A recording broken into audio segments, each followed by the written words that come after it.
Right. So we'll start for today's talk, which is about PMR, retirement superannuation, and I'll try and cover not just the financial aspect of it as to why a voluntary release after 20 years is challenging for most of the people and how they can kind of take some steps to overcome that challenge. So I have, just to make the talk easy, there is a presentation I have created. I'll show that presentation to you, and also some Excel calculations. So we have made some assumptions. The first assumption is that voluntary release after 20 years is what we are considering as PMR.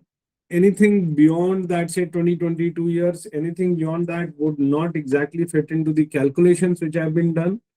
अब कोई 54 is the superannuation age, let's say for a colonel, and someone is taking early release at 52, that is not voluntary release or PMR in our assumption. I'm not saying it's technically not, it is, but हमने, for the sake of this presentation, that is not how it has been worked upon. So this is the basic fact: voluntary release after 20 years of service vis-a-vis a superannuation. What are the psychological aspects? What are the financial aspects? And किन की वजह से challenges आते हैं? So we'll start now, and the first thing, what drives your decisions? And this is a fact. ये मतलब पिछले 15 साल से मैं फौज से बाहर हूँ। I have my business makes me deal regularly in Fairlie big ticket financial decisions, and even armed forces officers, they lot of times take decisions which are very big impacts. और ये एक psychologically भी proven है, behavioral finance में भी proven है that we take decisions which are, we first take decisions based on emotional aspects and then उसको हम बाद में रैशनलाइज करते हैं।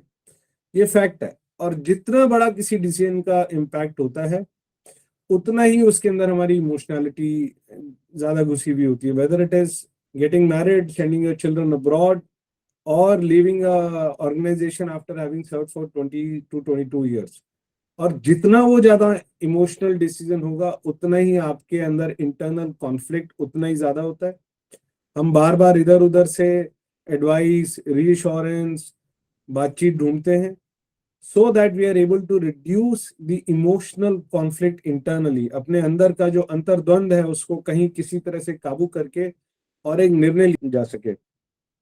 And mostly 90% of life altering decisions are driven by two primary emotions: fear and greed। डर और जरूरत या लालच, या ग्रीड इज नॉट एग्जैक्टली लालच, एस्पिरेशंस कि मैं क्या करना चाहता हूं। और फियर, डर, fear is a very important emotion. Fear की वजह से हम लोग सरवाइव कर पाते हैं। Fear is important for survival. कुछ चीजों का डर इंसान लेकर के पैदा होता है, जैसे ऊंचाई का डर। Most of us know that if beyond a certain height if we fall it can lead to our death. So fear is very important for our survival और वो हमारे सबकॉन्शियस में है। इसी तरह ग्रीड या एस्पिरेशन या desires are very important for our progress. So most of the times the choice between being fearful या ग्रीडी, मतलब कौन सी तरफ झुके और किस तरह का निर्णय लें, वो डिपेंड करता है हमारे सेल्फ कॉन्फिडेंस पर। और हमारा सेल्फ कॉन्फिडेंस डिपेंड करता है कि हमने हमारी तैयारी किस तरह से है, हमारे आसपास की चीजें क्या हैं, हमने अपने आप को उस पर्टिकुलर एस्पेक्ट के लिए किस तरह से कदम कदम, स्टेप बाय स्टेप, हर एक बॉक्स के अंदर, if there is a checklist of 20 odd things, have we ticked all 20 odd things? That is where the broad decisions take place। जैसे कि मैंने कहा ऊंचाई का डर, बट जो हमारे स्टिल फोर्सेज हैं, पैरा रेजिमेंट वाले हैं, वो तो बहुत ऊंचाइयों से कूदते हैं भाई, because they are parachutes and they are trained to undertake that risky an operation. So they defied death and undertaken as a jump, which is an aspiration to do something which a lot of others are not able to do. So all our decisions, all major decisions are based on these two aspects, which is greed and fear। आगे बढ़ेंगे। ऐसा नहीं है कि super एन्युएशन के फायदे नहीं है, सुपर एन्युएशन के बहुत फायदे हैं। सबसे पहला फायदा, जो लोग 54 या 56 की एज में जाकर के रिटायर होते हैं, या और भी अगर सीनियर एज में जाकर रिटायर होते हैं, वो लोग एटलीस्ट जा सकते हैं, रीएम्प्लॉयमेंट सीख कर सकते हैं, गवर्नमेंट अलाउ करती है।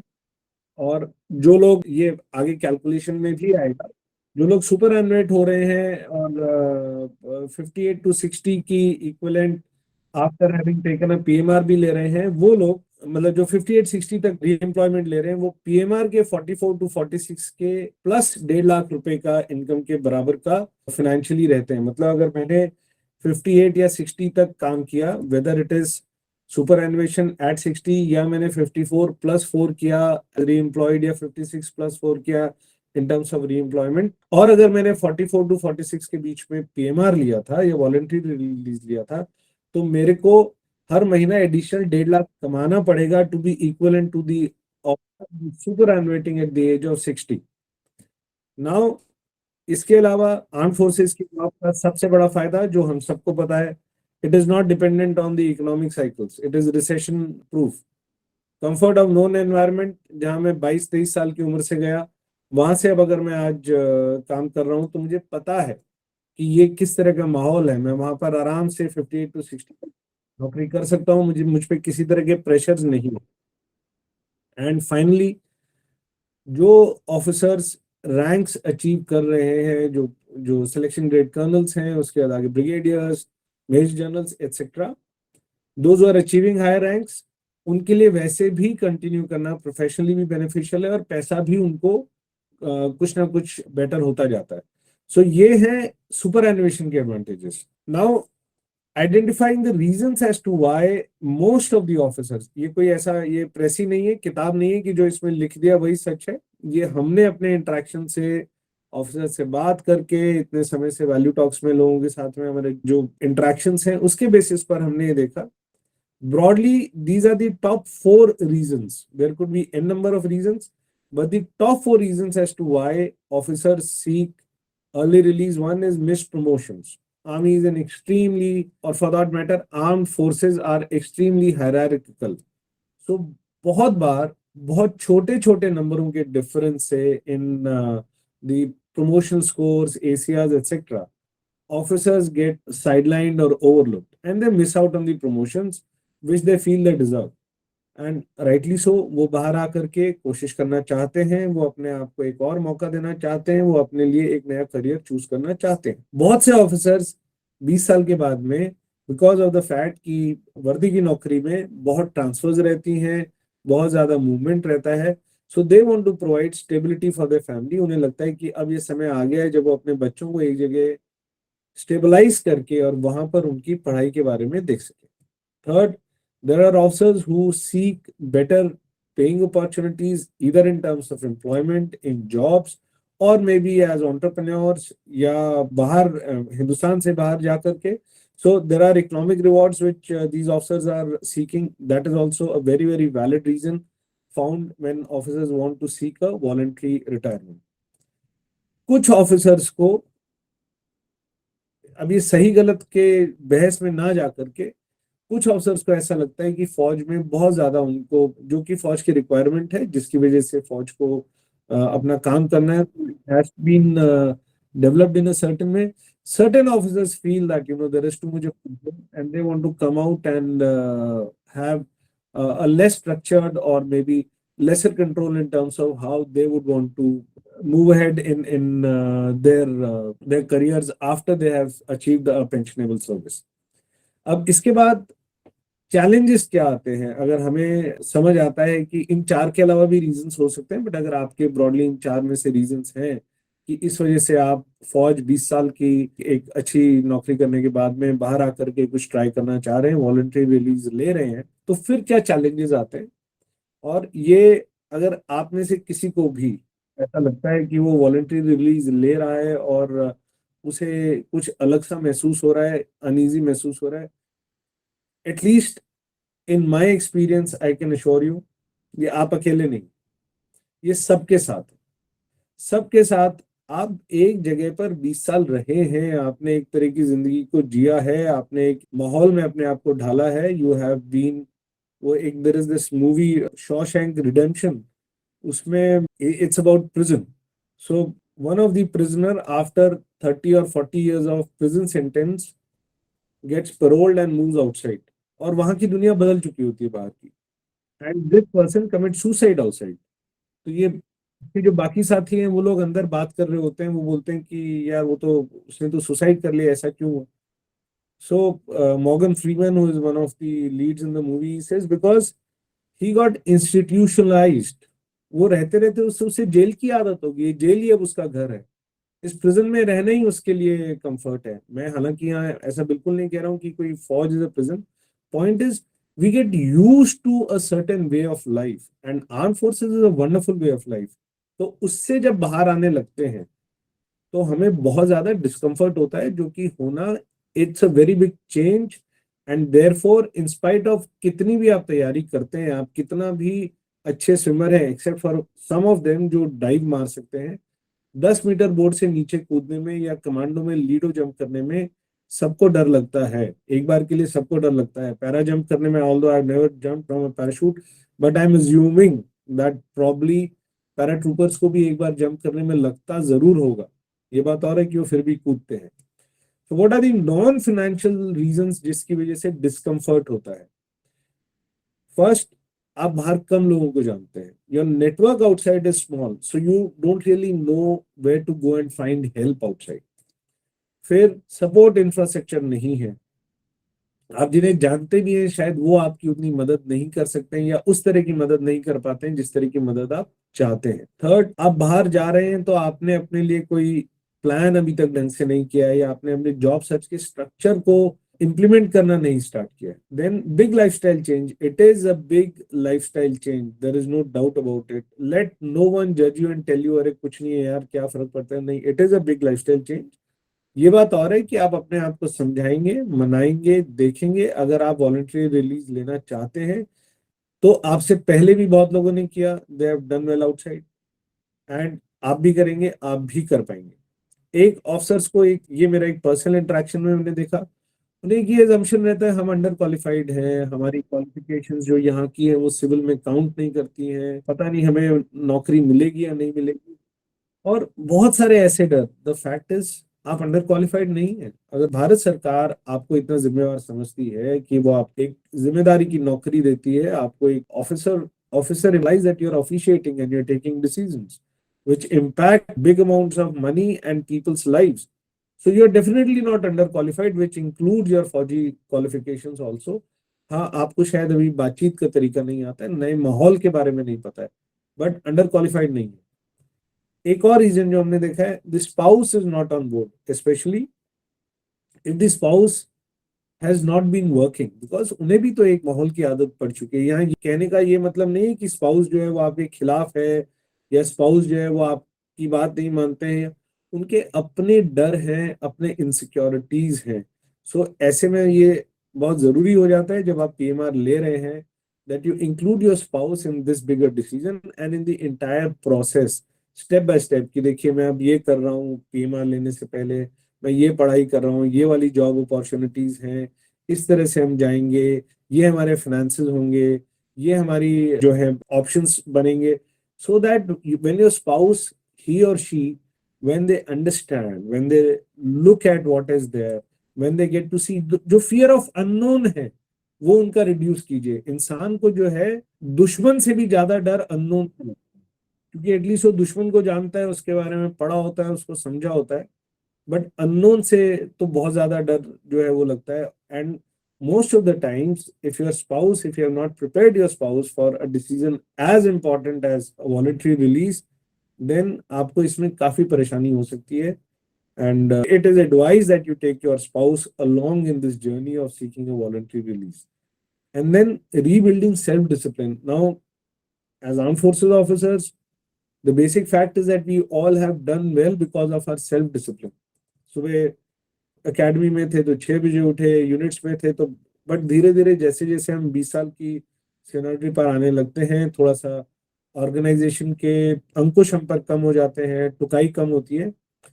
और I should not be saying this, but कुछ ऑफिसर्स थोड़ा स्लिप भी हो जाते हैं, टेंड टू यू नो थोड़ा सा ड्रिंक ज्यादा करने लग जाएंगे, या मेरी तरह से वजन बढ़ा लेते हैं, या तो सो आप वापस से अपना सेल्फ डिसिप्लिन बिल्ड कीजिए। पीएमआर आप लेना चाहते हैं, वॉलंटरी रिलीज लेना चाहते हैं, तो ये पहली चीज है, this is self building yourself. You will have to start working on your personal fitness, your personal habits, and ये इंपॉर्टेंट है आपके PMR के decision में, so that you are able to do well outside. The idea is that you do well out. I'll move on to the next slide. The next slide is the financial reasons. And again, it is not definitely, it is a difficult decision. उसमें क्या financial reasons की वजह से मन में क्या शंकाएं रहती हैं? The major financial decisions which trouble an officer in terms of the reasons which impact a officer when he's moving out on voluntary release. Again, the age which we have taken is 44 to 46, job from 20 to 22 years. कई बार एक बड़ा home loan pending हो सकता है, that could be one challenge.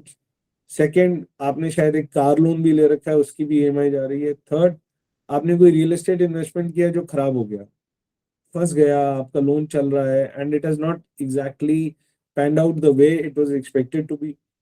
हो सकता है कि पर नंबर ऑफ डिपेंडेंट्स ज्यादा हो, सिर्फ not just wife and kids, could be parents, could be dependent brother sister, so additional financial responsibilities which can create some kind of a pressure.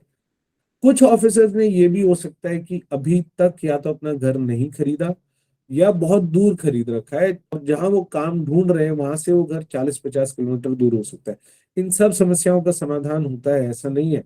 मैं अभी सिर्फ ये प्रॉब्लम्स बता रहा हूँ कि किन प्रॉब्लम्स की वजह से बहुत सारे ऑफिसर्स पीएमआर का डिसीजन लेने में हिचकिचाते हैं या उनके जो डर होते हैं.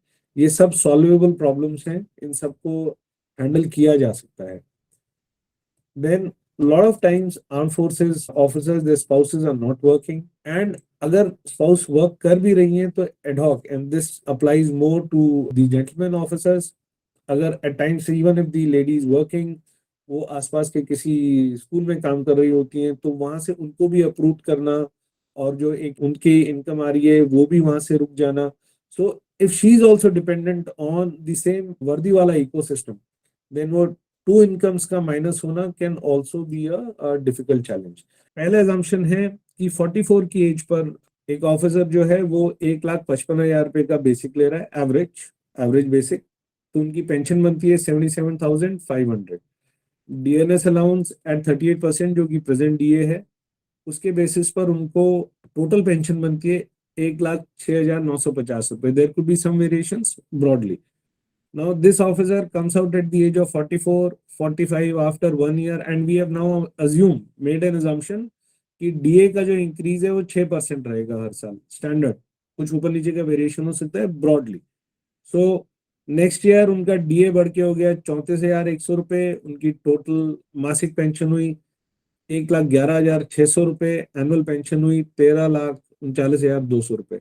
ये बढ़ते बढ़ते बढ़ते बढ़ते बढ़ते बढ़ते we have taken it till 85 years of age, and so the total pension as per this would be around 10.06 crore, broadly 10 crore 10 सवा 10 करोड़ रुपए की पेंशन जो आज छोड़ते हैं उनको आने वाले 40 से 41 साल में from the present rate government of India will pay.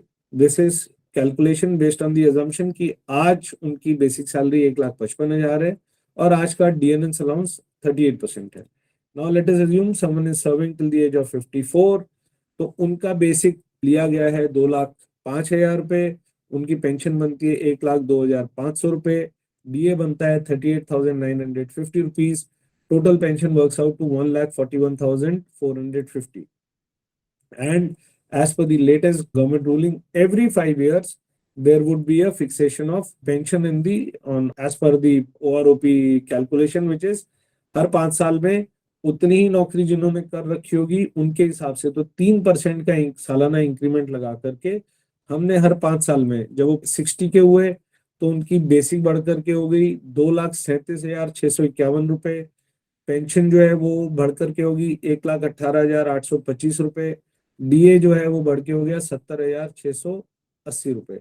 इसको बढ़ाते बढ़ाते बढ़ाते अगर हम वही 85 ईयर्स के स्ट्रेच तक लेकर के जाते हैं तो जो ऑफिसर पूरा सुपर एनुएशन लेते हैं वो लगभग लगभग 11,80,00,000 रुपए पेंशन 40 साल में ड्रॉ करेंगे, as compare to an officer who is taking PMR वो 10 करोड़ के आसपास और ये जो है 11,80,00,000.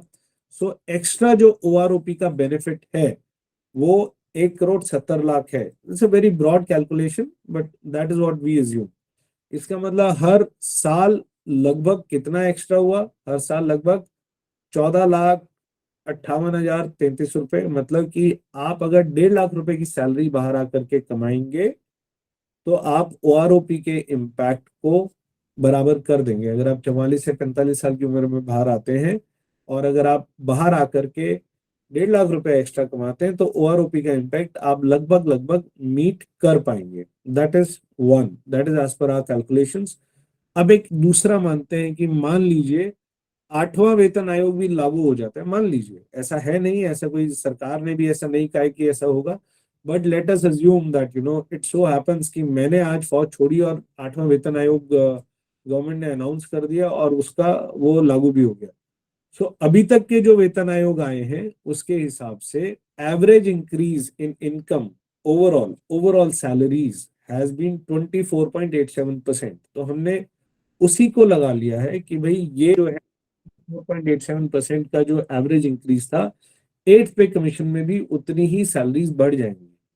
सो अगर वो भी हो, दोनों चीज का इम्पैक्ट हो कि ओआरओपी का भी इम्पैक्ट है और एट्थ पे कमीशन का भी इम्पैक्ट है, तो एक ऑफिसर जो अभी छोड़ते हैं उनको भी ये हाइट सैलरी मिल जाएगी 1,93,548 रुपए। और इसके अलावा जो है उनको एट पे कमीशन वाले भी जो अगर आ जाता है तो वो ऑफिसर जो है उनको लगभग पेंशन ड्रॉ करेंगे अगले 40 साल में 12,85,00,000 रुपए, 12,85,00,000 रुपीज। और उसी में अगर वो ओआरओपी भी कर लेते हैं तो वहां पर उनको मिलेगा लगभग 14,73,00,000 रुपए। मतलब extra payment is now increase by another 10-15 lakh rupees अगर एट्थ पे कमीशन आने के बाद जो ऑफिसर छोड़ते हैं।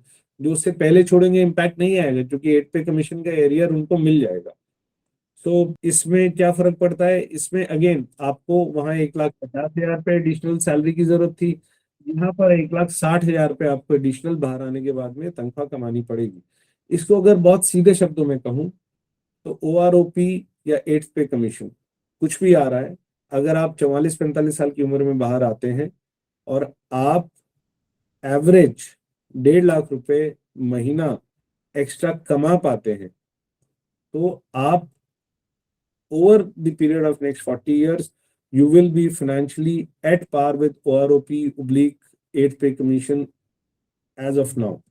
अब इसके बाद में एडवांटेजेस क्या है पीएमआर के? एडवांटेजेस है, वर्स्ट केस अगर आप 1.5 लाख रुपए महीने से कम आपकी नौकरी मिलती है तो वो आपका वर्स्ट केस है। उस आगे एवरीथिंग इज अ प्लस, उससे ऊपर जो आप कमाते हैं, so financially you will be better off than having served for the complete tenure and having taken a OROP pension। आप जितना जल्दी बाहर आए उतना आपको कॉर्पोरेट के अंदर एक्सेप्टेंस भी ज्यादा है और आपकी वक्त के साथ साथ आपकी सीनियोरिटी भी बढ़ेगी। आप जैसे जैसे आप 44 में आएंगे, by the time you are 50, your acceptance, you already have 5-6 years of work ex in the corporate, your salaries would be higher, your positions, your responsibilities would be higher। आप अगर आज 44 to 46 की एज में छोड़ते हैं तो आपके पास 15 से 20 साल सिविल एम्प्लॉयमेंट में अपने आप को इस्टेब्लिश करने का टाइम फिर से मिलता है। अगर आप अपना खुद का कोई व्यापार कर रहे हैं, if it is a self business, then you have more time to establish your business. हर चीज में समय लगता है and the fact is that जितना टाइम आप खुद को बाहर दे पाते हैं उतना आपको फाइनेंशियली पोजीशन अपॉर्चुनिटीज हर चीज का फायदा होता है। And finally if your spouse also wishes to work, he or she gets more time outside for similarly just like you, the spouse also gets more time outside for establishing themselves in their careers। कैसे करें, ये बहुत बड़ा सवाल है। कैसे करें, how to go about the voluntary release? Not easy, not at all easy. Prepare, research extensively, खूब अच्छे से मेहनत कीजिए, समझिए, देखिए। भूलिए मत, जब आपने फौज ज्वाइन किया था तब भी आपने बहुत रिसर्च करी थी। Use to have a big group of your friends, coachings लेते थे, पढ़ते थे, प्रिपरेटरी बुक्स लेकर के आते थे, आपने यूपीएससी का एग्जाम दिया उसके। अभी भी उसी तरह की मेहनत कीजिए, उसको बैक बर्नर पर मत डालिए। Second, seek support, peer group, थोड़ा सा सीनियर थोड़ा जूनियर जो बाहर गए हैं उनसे seek support. Networks like ours, it is not कि ये आपको नौकरी दिला देंगे, बट एटलीस्ट आपके दिमाग में कुछ चीजों की क्लैरिटी आएगी। रास्ता तो आपने खुद ही निकालना है, जिंदगी में अपनी जीत के रास्ते आप खुद ही निकालेंगे, लेकिन उन रास्तों को थोड़ा सा कोई दिखा दे, कुछ समझा दे, कुछ उनके अंदर रोशनी कर दे, उसके लिए सपोर्ट सीख कीजिए। Try and find mentors, try and seek support. Network network network, इस पे तो हम वैल्यू टॉक्स पे टॉक भी कर चुके हैं। मेरे हिसाब से ये मेरी जिंदगी का बेसिक थीम है। आप जितना अच्छे से प्रोफेशनल नेटवर्क डेवलप कर पाएंगे, आपके लिए उतना ही आसान होगा वॉलंटरी रिलीज लेकर के बाहर आकर के अपने लिए काम ढूंढना। Then work on prudent investment of your retirement purpose. आपको age compare to an officer who is going to serve till 58 और 54 और 56, पहला बेसिक फायदा है कि आपको एक लमसम अपना रिटायरमेंट पर्पस 10-12 साल पहले मिलता है। उसको अगर आप अच्छे से कम्यूटेड पेंशन के साथ में इन्वेस्ट करते हैं, by the time you decide to retire you start getting a full pension, and your retirement purpose will give you an additional source of income, so you can beat a lot of other factors of OROP and maybe a possible 8th pay commission just by investing your retirement purpose smartly. Pray God helps. That's a personal listing. ये कब करना है? अगर आपको, if you desire to take PMR, अगर सोचते हैं कि PMR लेना है तो आज लीजिए, बिकॉज समय का कोई धनी नहीं है, किसी के पास समय नहीं है, समय लिमिटेड है। आप जितना जल्दी PMR लेंगे और जितना जल्दी बाहर आएंगे, अगर लेना है, नहीं लेना है, arm forces is a wonderful place to be. I don't think कि इससे अच्छा ऑर्गेनाइजेशन कहीं भी है। लेकिन अगर आप किसी भी कारण से बाहर आना चाहते हैं और PMR लेकर के अपने आप को एक बाहर एक और अपॉर्चुनिटी दे रहे हैं, then do it now. Then वो वाली कहानी मत कीजिए, अच्छा मैं इस अगले साल ले लूंगा, अच्छा मेरे बच्चे 10th में चले जाएंगे, नहीं, वो सब सेटल हो जाता है। ये आपके do a mental exercise, list your worst case, list कीजिए, एक्चुअल में लिखिए अपने वर्स्ट केस सिनेरियोस को। क्या होगा अगर मैं बाहर आया और मुझे 1 साल नौकरी नहीं मिली? क्या होगा अगर मुझे अपने बच्चे को, मैं अभी अपने बच्चे को दिल्ली में पढ़ा रहा हूँ and my child studying in, because, और ये मैं आपको practical scenario, I spoke to an officer. He is not seeking PMR because the child is studying in that with Chanakyapuri mein there is one of those fancy schools, Sanskriti. So I was like, sir, but I mean, क्या संस्कृति के सारे पढ़े हुए बच्चे जो हैं वो बहुत तरक्की करे जाते हैं? नहीं, ऐसा नहीं है। सो आप अपने डिसीजंस को अजीब अजीब से फैक्टर्स पे मत डिपेंड कीजिए। अपना वर्स्ट के सिनेरियो लिखिए, आपका बच्चा संस्कृत से बाहर आकर के और DPS सेक्टर 45 गुड़गांव में पढ़ लेगा, क्या तो क्या वो तरक्की नहीं कर पाएगा? एंड जो आपके वर्स्ट के सिनेरियोज हैं, go down that list item by item. मुझे नौकरी नहीं मिली, मेरे को 5 साल बहुत संघर्ष करना पड़ा अच्छी नौकरी के लिए, मेरे बच्चों की पढ़ाई डिस्टर्ब हो गई, क्या जाएगा? इतना कितना बड़ा नुकसान हो जाएगा? और अपने हर उस सिनेरियो को बहुत विविड डिटेल में देखिए। नहीं मिली तो क्या होगा? क्या मेरी इज्जत कम हो जाएगी? क्या मैं स्ट्रगल करना छोड़ दूंगा? जितना आप डिटेलिंग करेंगे अपने वर्स्ट के सिनेरियोज की, वो डर उतना छोटा होता जाएगा। Then you will realise that your mind is making fears which are bigger than they actually are. Write down what you have imagined, and this actually is a very helpful mental exercise. And then assess how, as an officer, you will handle each situation. आप तो उन लोगों में से हैं जो operations plan कर लेते थे, जो CI के अंदर लाइन ऑफ कंट्रोल में जो एयरफोर्स ऑफिसर्स हैं वो एयरफोर्स के जटिल ऑपरेशंस, जो नेवल ऑफिसर्स हैं वो नेवल एक्सरसाइजेस वो प्लान कर लेते थे। This is just getting a job outside from people who are probably not even as good as you are. They probably have been in a corporate system longer than you. So do this mental exercise. This will help you more. And this is separate the fact from fear. क्या आपका worst case इतना खराब होगा, इतना लंबा होगा, इतना unbearable होगा कि आप सर्वाइव ही नहीं कर पाएंगे? और अगर आपको वॉलंटरी रिलीज लेना है तो आज में और आज से 12-14 साल बाद ऐसा दुनिया में क्या बदल जाएगा? एक्सेप्ट कि फिर आपकी एम्प्लॉयबिलिटी बाहर रिड्यूस होती जाती है। एंड जैसे मैंने पहले कहा था, create mental mobility. Like I was speaking postmate of mind, not to name him, शायद वो होंगे। Now his spouse is working in a comparatively smaller town in one of the Indian cities. The child is studying there. उसने वहां पर एक घर खरीद लिया। He wants to come outside work in the corporate, और वो शहर ऐसा है जहाँ पे, because he is an officer, तो उस शहर में उनके हिसाब की कंपनीज नहीं होंगी, मतलब उन्हें अपने हिसाब की नौकरी नहीं मिलेगी। So I had to actually have an discussion with him and say कि भाई that's okay, Just get your spouse and your son, move from that small town, put your house on rent, and go to any of the places. And if your spouse can work in a smaller town, she will get more opportunities to work in a bigger town. उनका भी career ज्यादा अच्छे से बनेगा. आपने घर खरीद लिया, उसको अपनी मुसीबत मत बताओ, वो तो आपका एसेट है. अपने आप को मेंटली मोबाइल कीजिए. मैं हरियाणा का जाट हूं तो मैं बैंगलोर जाके काम नहीं करूंगा. मेरे बहुत सारे लोग बैंगलोर जाके काम कर रहे हैं. जहां अच्छा मौका मिलेगा, जहां अच्छा काम मिलेगा, मैं वहां पर जाके काम करूंगा.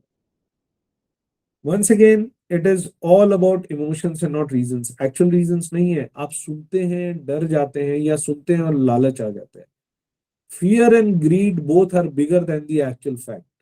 ना तो आपको 2 करोड़ की नौकरी मिलेगी, और ना आप सड़क पर आएंगे. कायदे से अपना असेसमेंट करें, उस हिसाब से अपनी तैयारी करें, and then go ahead and do it.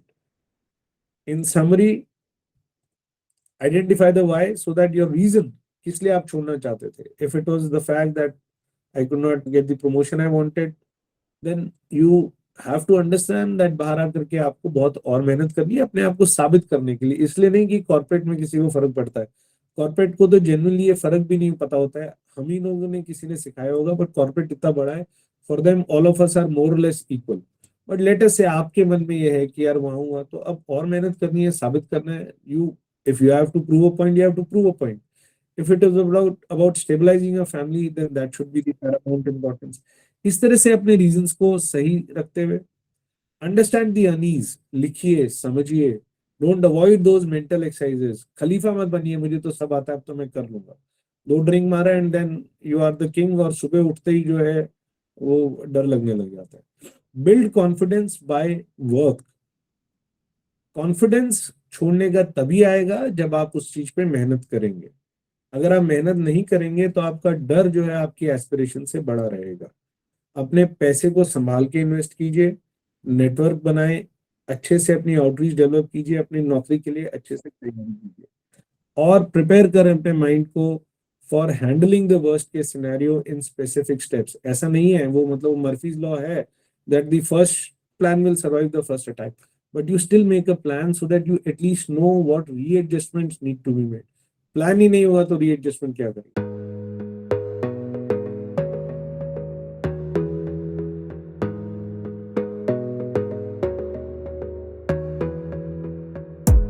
You gotta focus on yourself, on your faith, on your dreams, on your mind, on your health, yeah. You gotta work, never tell, keep your head down.